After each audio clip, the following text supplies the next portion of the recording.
오늘 말씀은 마태복음 15장 1절에서 20절까지의 말씀입니다. 마태복음 15장 1절에서 20절 읽습니다.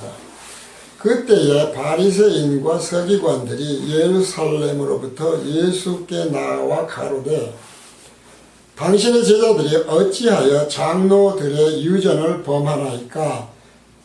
떡 먹을 때에 손을 씻지 아니하나이다. 대답하여 가라사대 너희는 어찌하여 너희 유전으로 하나님의 계명을 범하느냐?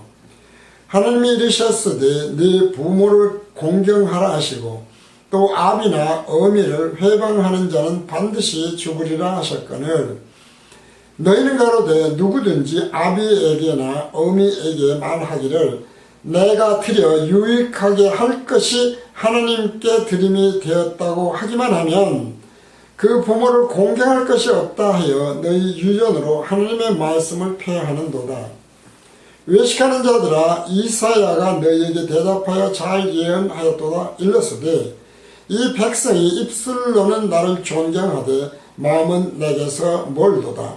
사람의 계명으로 교훈을 삼아 가르치니 나를 헛되이 경배하는도다 하였느니라 하시고 무리를 불러 이르시되 듣고 깨달으라. 입에 들어가는 것이 사람을 더럽게 하는 것이 아니라 입에서 나오는 그것이 사람을 더럽게 하는 것이니라. 이에 제자들이 나와 가로되 바리새인들이 이 말씀을 듣고 걸림이 된 줄 아시나이까? 예수께서 대답하여 가라사대 심은 것마다 내 천부께서 심으시지 않은 것은 뽑힐 것이니 그냥 두어라. 저희는 소경이 되어 소경을 인도하는 자로다. 만일 소경이 소경을 인도하면 둘이 다 구덩이에 빠지리라 하신대 베드로가 대답하여 가로되 이 비유를 우리에게 설명하여 주옵소서. 예수께서 가라사대 너희도 아직까지 깨달음이 없느냐? 입으로 들어가는 모든 것은 배로 들어가서 뒤로 내어 버려지는 줄을 알지 못하느냐? 입에서 나오는 것들은 마음에서 나오나니 이것이야말로 사람을 더럽게 하느니라. 마음에서 나오는 것은 악한 생각과 살인과 간음과 음란과 도적질과 거짓증과 회방이니 이런 것들이 사람을 더럽게 하는 것이요 씻지 않은 손으로 먹는 것은 사람을 더럽게 하지 못하느니라. 아멘. 오늘은 이제 마태복음 강의로서 벌써 99회째가 되었고요. 입술 열매의 절대적 중요성이라고 하는 소제목으로 첫 회가 되겠습니다. 하나님이 마지막 때 거두시는 것은 하나님의 자녀나 하나님의 백성으로 얼마나 잘 성장을 했느냐, 이 성장 과정을 거두시는 것이 아닙니다. 하나님이 거두시는 것은 늘 예수님이 말씀하시는 대로 농부로 비유하시는데요. 이 농부가 거두는 건 무엇입니까? 열매잖아요. 그래서 우리가 자꾸 혼동하는 게 있어요. 종교적인 의미로 따지게 되면 성장 과정을 생각하거든요. 근데 하나님이 거두시는 건 성장 과정이 아니라 그 결과에 의해서 맺는 열매다. 이 열매를 거두시는 때를 그래서 심판의 날이라고 한다. 라고 하는 것을 늘 우리는 하나님의 생각, 성경을 통해서 예수님이 일관되게 하신 말씀이라는 것이죠. 거두시는 건 열매이고 열매를 거두는 걸 심판이라고 한다. 그리고 그 심판은 다시 또 있는 심판이 아니고 한 번밖에 없는 심판이다. 이거를 우리가 그래서 늘 생각을 해야 되겠습니다. 따라서 복음교실은 기독교인은 어떻게 잘 성장해야 하는 과정을 알려주려고 하는 것이 아니라 열매의 중요성을 늘 이런 이유로 강조하고 있는 것이다. 그리고 또 말씀을 드리지만 열매에 대한 생각 또한 하나님의 생각과 사람의 생각은 다르다는 것이죠. 우리가 이것을 또 잊어버리면 안 돼요. 왜 그렇습니까? 하나님의 생각과 사람의 생각이 다르다고 하는 것은 진리예요, 진리. 하나님의 생각과 사람의 생각이 같으면 안 돼요. 이것이 성경이 알려주는 변할 수 없는 진리거든요. 그렇기 때문에 열매, 하나님이 거두시려고 하는 열매와 사람이 생각하는 열매는 다르다. 왜 그러냐? 성장 과정에다가 자꾸 중점을 두게 되면 종교적인 열매를 거두려고 해요. 그러나 하나님의 생각은 달라서 그러한 열매를 말씀하는 것이 아니라는 것이죠. 따라서 우리가 생각하는 일반적인 열매를 하나님이 생각하시는 열매로 생각한다고 그런다면 우리는 우리들에 대해서 하나님이 기뻐하시는 열매를 맺는지 아닌지를 몰라요. 오늘 말씀이 그런 말씀이거든요. 지금 유대인들에게 예수님이 깨우쳐 주려고 하시는 말씀, 또 예수님의 제자들에게 깨우쳐 주시려고 하는 말씀이 그런 거예요. 근데 이게 이제 잘못 해석을 하게 되면 그냥 종교적인 것과 사람 생각과 똑같은 그런 것을 깨닫게 하시려고 하는 것이다 라는 생각을 하게 돼요. 그러나 분명히 말씀드리지만 지금 유대인이 예수님에게 당신의 제자들이 왜 이렇게 하느냐 라고 얘기하는 것, 그리고 예수님이 유대인들에게 자신의 제자들이 하는 것에 대해서 그것이 어떤 것인가에 대해서 하나님의 생각과 사람인 유대인 너희들이 생각하는 것이 어떻게 다른지를 지금 깨우쳐 주는 거잖아요. 이것이 오늘 말씀의 핵심이거든요. 그리고 그것을 어떻게 증거하고 있느냐라고 하는 것이 열매예요. 열매. 입술의 열매라는 것이죠. 이런 걸 꼭 깨달아야 되고, 이런 면에서 우리는 진리의 일관성에 대해서 놓치지 말아라. 그리고 우리는 이것을 다시 총론불변의 진리라고 하는 것으로 복음교실은 정리를 해서 말씀드려요. 따라서 이 말씀을 이렇게 쭉 보면 1절에서 이 19절 아닌 18절에서까지는 총론불변의 진리, 총론불변의 진리가 뭔 줄 아시지 않습니까? 하나님의 생각과 사람의 생각은 다르다. 하나님의 속성들과 예수님의 속성들은 온전하다. 인간인 피조물의 속성은 온전치 못하다. 인간은 하나님 보시기에 모두 악할 뿐이다. 인간의 속성은 진리는 변하지 않는다. 그런데 그 진리이신 길이요 진리요 생명이시라는 속성을 가지신 하나님이신 예수님, 온전한 속성의 예수님이 뭐라고 했어요? 천국 조금 들어간다. 깨달은 자도 적다. 이것이 틀이다 이 말이죠. 틀. 어항 말씀드렸잖아요. 어항에 작은 구멍이라도 있으면 그 안에 생명을 가진 물고기는 얼마 후에 죽게 되어 있어요.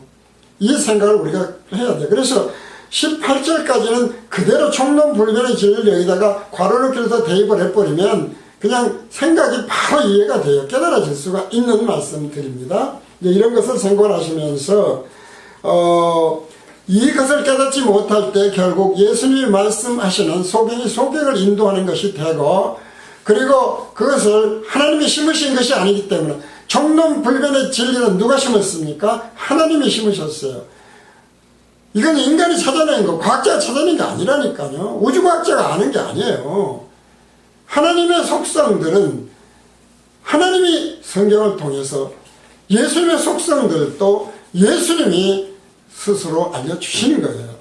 그렇기 때문에 분명히 말씀을 드리지만 이것은 사람이 알아낸 것이 아니다. 사람의 지식이나 뭐 사전이나 이런 의미로 아는 것이 아니다. 그래서 소경이 소경을 인도한다는 것은 결과적으로 사람이 사람의 생각으로 인도하는 건데, 그것은 곧 총론불변의 진리를 괄호넣고 나면 총론불변의 진리에서 벗어난 것은 곧 총론불변의 진리는 하나님이 깨닫게 주신 것이기 때문에 그것에서 벗어나는 것이 곧 소경을 인도하는 것이고, 그것은 하나님이 심지 않았으므로 뽑혀서 버리게 된다. 마지막 심판 때. 그것을 입술의 증거라는 열매로 연결을 하면 이 말씀이 아주 잘 들리는 것을 알 수가 있겠습니다. 그래서 이 말씀을 보면 바리새인이라고 해서 단수처럼 되어 있지만 바리새인들, 서기관들은 모두 복수예요. 원문을 보면. 그러면 이것이 복수는 어떤 의미냐? 본교실은 알려드리지 않습니까? 대표성 진리, 대표성 원리라는 말씀을 드려요. 첫 아담인 대표성 원리, 대표성 진리가 있고, 둘째 아담인 생명의 예수 그리스도라고 하는 둘째 아담이라는 대표성 진리가 있는 것처럼 유대인들이 오늘날 이 땅에 있는 육을 가진 하나님의 자녀됨에 대한 대표성의 민족이라고 그런다면 바로 바리새인들이나 서기관들도 그러한 대표성 원리로 생각을 해보면 왜 성경에 계속 바리새인들과 서기관들이 나오는지 알 수가 있어요. 결국 뭐겠습니까? 서기관들은 성경을 직업적으로 기록하는 사람들이잖아요. 성경을 연구하는 사람들이죠. 그렇게 되면은 지금 신학자들이나 목회자들, 신학교 교수들, 이런 사람들이라고 생각을 한다면, 바리새인들은 무엇입니까? 신자들이에요, 신자들. 기독교 신자들. 그런데 매우 종교적인 그런 기독교 훈련을 받은 신자들이다 라고 하는 걸 생각하면, 대표성 원리에 의해서 왜 바리새인들이라고 하는 기독교 신자들, 오늘날에 적용되는 대표성 원리에서 우리가 뭘 깨달아야 되겠고, 하나님 생각과 사람 생각이 어떻게 다른지, 서기관들이라고 하는 목회자들이나 신학자들, 교수들 하는 사람들, 오늘 성경 번역자들 다 마찬가지겠습니다. 우리 어떻게 다른지를 생각을 해보면 되겠다. 이제 이렇게 생각하면 되겠습니다. 자, 1절입니다. 그때에 바리새인과 서기관들이 예루살렘으로부터 예수께 나와 가로되, 이 말씀에서 바로 그런 말씀이죠. 바리새인들과 서기관들이 예루살렘으로부터 예수께 나와 물어본 것 이라고 하는 것을 우리가 영적 의미로 생각을 대표성 원리에 따라서 해보는 거예요. 자, 예루살렘은 어떤 것입니까? 예루살렘은 성전이 있는 곳이죠. 성경에 대해서, 하나님에 대해서 가장 많이 생각하고 연구하고 또 그런 신자들이 많이 있는 곳이라고 할 수가 있어요. 그랬을 때에 오늘날로 말하면 어떤 것이겠는가? 소위 말해서 우리가 정통이라고 정통, 우리야말로 진짜 정통이다 라고 하는 생각을 하고 있는 그런 신앙의 본류들을 생각할 수가 있어요. 가톨릭은 가톨릭대로, 개신교는 개신교대로, 또 개신교에서도 장로교는 장로교대로, 또 때로는 이단들도 자기들 수가 적으니까 그렇지만 수십만 명, 수백만 명이 돼버렸거든요, 이미. 그들은 또 그들대로 생각을 하는, 바로 우리가 예루살렘이라고 주장하는 것과 같아요. 그런 예루살렘으로부터 어떻습니까? 하나님의 생각은 깨달은 자가 극히 적으니까 아주 편들이 갈릴리 지역, 이방인과 하나님의 백성이 부딪히는 지역에 지금 예수님이 천국에 대한 진리와 복음을 전파하시는 곳하고 부딪히는 거예요. 이것이 예루살렘으로부터 와서 지적질하는 그것이 아니잖아요 라고 신학적으로, 교리적으로 설교를 하고 간증을 하고 하는 것과 동일한 것을 1절이 말씀하고 계신다 이 말이죠. 자, 여기서 그래서 좀 더 핵심으로 들어가자 이 말이죠. 그때라고는 말이 있지 않습니까? 그때는 언제입니까? 예루살렘이라고 하는 어떤 자기들의 소위 말해서 정통적인 우리야말로 다 맞는 제대로 된 교육을 진리나 복음을 전하고 있다라고 생각을 하는 그런 무리가, 물론 그런 총회나 교단들이 결국 그때는 어떤 때였습니까? 그때는 오병이어의 기적을 일으키고, 그리고 그것 때문에 혼자 산으로 예수님이 세상 임금사면인 줄 아시고 들어가 버리셨던 그때거든요. 바로 그때를 말씀하시고, 그리고 그 이후에 그리스도 대신, 메시아 대신의 표적으로 물 위를 걷기도 하고요. 하나님의 등등의 표적을 행하시는 그런 때들이죠. 바로 그런 때에 오병이어를 누구의 생각으로 보았느냐 이 말이죠. 본교시 끊임없이 말씀드리지 않습니까? 세상 임금 사매라고 하지 말아라. 기복신앙 만들지 말아라. 율법신앙 만들지 말아라. 신비주의신앙 만들지 말아라. 그 말씀이 그래서 그런 말씀이거든요. 바로 이러한 우리의 바리새인이라고 하는 대표성 원리, 서기관이라고 하는 대표성 원리, 예수님의 제자들이라고 하는 대표성 원리, 그리고 그때라고 하는 대표성 원리, 예루살렘이라고 하는 대표성 원리, 갈릴리라고 하는 대표성 원리를 이 말씀에서 만약에 우리가 온전히 깨달을 수 있다면, 그리고 그 핵심에 총론 불리면의 진리가 괄호넣기로 있다고 하는 걸 생각한다면, 우리는 쉽게 이 말씀을 예수님이 우리에게 깨닫게 하시려는 것을 잘 깨닫고 과정이 아닌 하나님이 기쁨으로 거두실 입술의 열매를 맺을 수가 있다. 이제 이렇게 생각하면 굉장히 쉬워져요. 2절입니다. 당신의 제자들이 어찌하여 장로들의 유전을 범하나이까? 떡 먹을 때에 손을 씻지 아니하나이다. 손 안 씻고 먹는 것 때문에 장로들이 한 유전들을 범해서 손을 안 씻는데 잘못된 거다 말이죠. 이게 뭐예요, 이게 바로 총론불변의 진리에서 벗어난 누룩들이지 않습니까? 진리 대시, 우리는 복음 대시 이런 말씀을 드립니다마는 말씀 대시, 진리 대시 이런 것들을 덧붙여 버린 거예요. 그것이 장로들의 유전이에요. 장로라는 명목으로. 우리가 다시 해야 됩니다만은 어떤 뭐 큰 교단에 장로들을 교단으로 생각하고 신학자로 생각해도 되지 않습니까? 신학자, 뭐 교수, 뭐 등등 목사 다 생각할 수 있어요. 이런 사람들이 장로들이 알려준 교리나 신학에 의해서 변질시켜버렸는데 그것을 가지고 다시 제대로 된 그야말로 진리와 복음, 종면불변의 진리를 전하는데 반론을 제기하는 것과 동일하다. 그런 얘기죠. 따라서 이 말씀을 통해서 우리가 하나님의 생각과 사람의 생각이 얼마나 다른지를 알자. 자, 유전이라는 말이 나왔습니다. 유전. 유전은 파라도시스거든요. 파라도시스. 이것은 전해 내려오는 전통이나 가르침이다. 특히 이제 가톨릭에 그게 참 많아요. 유전이 지금도 많거든요. 교회에서 받았다고 하는. 그러니까 유대인들에게는 그보다 훨씬 더 많죠. 더구나 당시에는 성경이라고 하는 것을 기록할 만한 책, 이런 종이가 없었지 않습니까?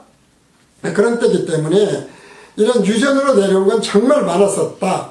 라고 하는 이제 말하자면 성문법이 아닌 불문법이죠. 입술로 전해 내려온 것들입니다. 근데 이제 이런 것들을 가지고 우리가 교리에 맞춰서 교회법이다, 뭐 교리다 라고 하는 것들이 가끔 있어요. 이건 가톨릭만 있는 게 아니에요. 장로교 같은 데서도 목사 안수 받을 때 보면 분명히 유전된 거예요. 또 노예에서도 뭐 법이요 막 그런 말 하거든요. 총회에서도요. 근데 이것도 사실은 유전된 것들이 많아요. 목회자가 아닌 사람들은 잘 모르겠습니다만, 일반 신자는 모르지만 목사님들은 이 말이 무슨 말인지를 알죠. 특히 장로교는 잘 알아요. 법이 하면 그뿐이다 말이지 라고 하는 그런 논리를 펴고 있는 경우가 참 많이 있습니다.